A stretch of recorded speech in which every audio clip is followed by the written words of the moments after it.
को कहते हैं साले, इतना मार मारेंगे ऐसे हाथ उठा उठा के ऐसे साले इतना मार मारेंगे। क्या हम लोग आ सकते हैं, जिसको काम कराना हमको घर कराना, यहाँ पर बातें नहीं करते, घर पर क्या बात करेंगे हैं? गाँव को करवा में तो आप दिखाएगा और वहाँ से आकर के यहाँ हमको साले मारेंगे मारेंगे साले, हाँ मारेंगे। उस समय में थोड़ा जीवेश मिश्रा हमको बोला, भाषा किनका था चाचा? जीवेश मिश्रा का भाषा था। भाषा किनका था? जीवेश मिश्रा का। क्या बोले थे? हमको भूतपूर्व मुखिया सुनील पासवान जब हम उसे बात किए, आग्रह किए और कहे कि आप विधायक है तो जाले विधानसभा के सबके गार्जियन हैं, यदि 5 गो बेटा है और 3 गो बेटा आपका बिछड़ा हुआ है तो आपका मनाना फर्ज है। तो इसी पर जो है ना हमको साथ वो बोले कि हम क्यों करेंगे। हम कहे आप गार्जियन है ना, आप बिछड़े हुए बेटा कार्यकर्ता को आप मना सकते हैं। तो कहा तुम हमको आंख दिखाएगा। हम कहे हम आंख दिखाते हैं, हम तो बात देखने देते हैं। बस उसी पर रोड पर जाकर हमको कहते हैं साले, इतना मार मारेंगे ऐसे हाथ उठा उठा के ऐसे साले इतना मार मारेंगे, इतना मार मारेंगे। तो अब उनका बॉडीगार्ड हमको कहा क्या देखते हैं, मारिए ना साले को। ये भाषा किनकी थी? जीवेश मिश्रा की। मारो, क्या बोले थे? एक बार फिर से मारो साले, मारेंगे साले, मारेंगे इतना मार मारेंगे। ये किनकी भाषा थी? जीवेश मिश्रा की।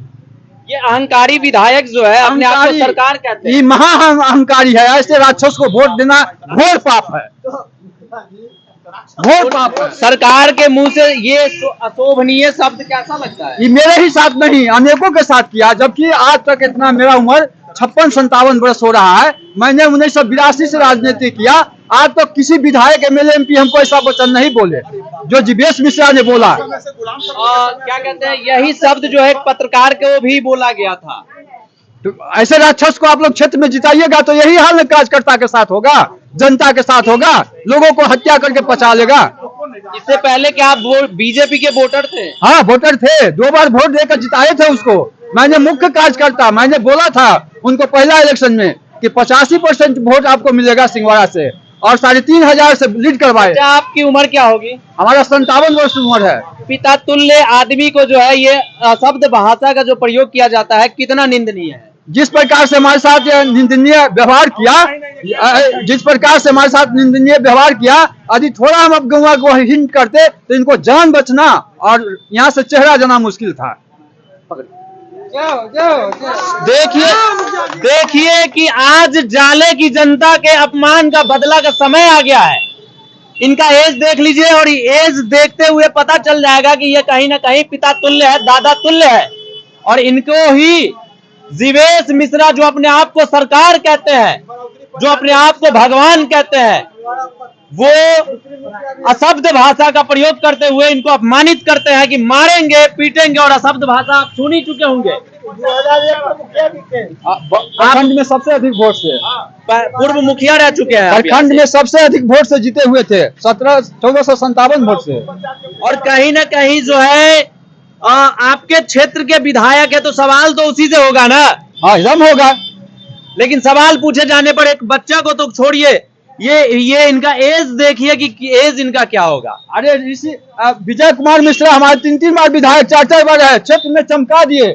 ऋषि मिश्रा भी बने विधायक, वो भी हमारे क्षेत्र में काम किए। लेकिन आज तक ललित बाबू से लेकर विजय कुमार मिश्रा तक और ऋषि मिश्रा तक आज तक किसी ने ऐसा शब्द व्यवहार किसी समाज और किसी मतदाता के साथ जाली जो गाली दी गई थी, पकड़ रहे ऐसे, मारो रे, हाँ। इसको पकड़ो रे, ये एक नहीं तमाम माताओं को गाली दी गई थी। दिखाइए माता को। इनको गाली दिया जाता तो सिर्फ इनको ही दिया जाता कि पूरे समाज को दिया जाता है? चच्चा को जो गाली दिए थे जीवेश कुमार, हाँ। तो वो सिर्फ चच्चा को दिए थे कि पूरे समाज को दिए थे? हमको गाली दिए थे, सबको गाली दिए थे ना। सब माँ बहन को, सब माँ बहन सबको देते हैं कि ये हमारे परदादा है, परदादा हमारा सबके गाली। हाँ सबको। जाइए, विजय कुमार मिश्रा एकदम हर हालत में इस बार जीतेगा, चाहे दुनिया जो कुछ हो जाए। विजय कुमार मिश्रा विजयी भवा। ये आक्रोशित जो है चाचा बस इसलिए आक्रोशित है ऋषि मिश्रा कि इनके माताओं को और इनकी बहनों को गाली दिया जाता है, वो भी संवैधानिक पद पे जो बैठे हुए हैं, जो संवैधानिक पद पे बैठे हुए अपने आप को सरकार कहते हैं, इसी स्थल पे गाली देते हैं और इसी स्थल पे गाली देते हैं। बताइए कि इनके घर में चढ़ करके गाली देते हैं, ये दलित और यहाँ को धमकी देते हैं। कहीं ना कहीं यही एक उचले समुदाय का, बड़े कास्ट का आदमी होते तो उनको ये ऐसी भाषा से सम्मानित नहीं करते। हमारे जैसा कोई मुखिया ईमानदार है? हमको टीवी पर 15 दिन दिखाया है ईमानदार मुखिया घर से बेघर। हाँ, यहाँ आप लोग बता रहे हैं कि इस प्रकार का अभद्र भाषा का प्रयोग किया जाता है, इससे समाज पे क्या इफेक्ट पड़ता होगा? काफी इफेक्ट पड़ेगा। समाज को हम जानकारी नहीं दिए, तो समाज उनको जो है ना यहाँ इस पंचायत में टपना मुश्किल कर देगा, इसमें पैर रखना मुश्किल कर देगा। लेकिन अब तो जानकारी दीजिए। हाँ, अब देंगे, जरूर देंगे। समाज को नजर मौका पर खोलेंगे, मौका पर कहेंगे कि समाज जागिए और ऐसे क्रूर शासक को उखाड़ फेंकिए।